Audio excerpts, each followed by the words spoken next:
I'm Angel from Austin Organic Gardeners, and today I'm here with Meredith Giles from the Zilker Botanical Garden, and he is the head gardener here. And today we are talking about mushroom compost, which was generously donated by Kitchen Pride. So tell us a little bit about what mushroom compost is and why it's important to the soil web. So mushroom compost is a type of compost. There's several different types out there, but mushroom compost is kind of considered to be one of the best ones. The mushroom growing process, they actually start with some fresh hay, manure, and some nutrients. They put on the spores and they grow this batch of mushrooms, and then they harvest those. Well, from my understanding, they can't really use that substrate again. So that becomes a waste product for the mushroom industry. But it's very good. It's got lots of manure, there's all this stuff, all these nutrients they use. So it's a super rich compost that's kind of a byproduct from another process. So when is a good time to add compost to your soil?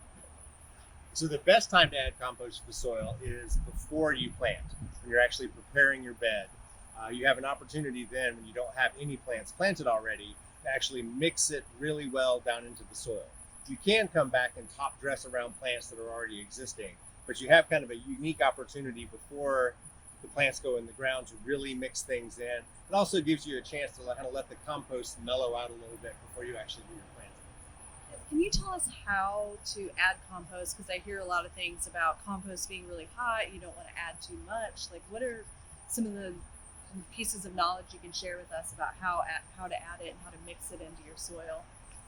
So when we're adding compost, what we really are doing is trying to get some more organic material and get some microbial activity into our soil. Ratios can be important because you don't want to plant in straight compost.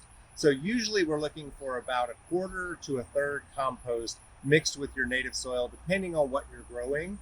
For like a vegetable garden where you really need a lot of nutrients, you want things to grow fast, as much as a third compost to 2/3 native soil would be a great ratio to really give you a nice rich garden.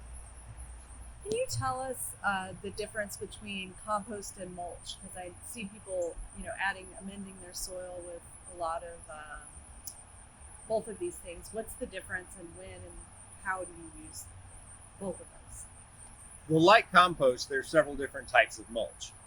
But mulch in general is going to be a product that is very fresh. It could be wood shavings, it could be straw, even rock.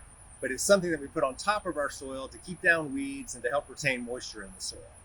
Compost is going to be another product that has already started the decomposition process.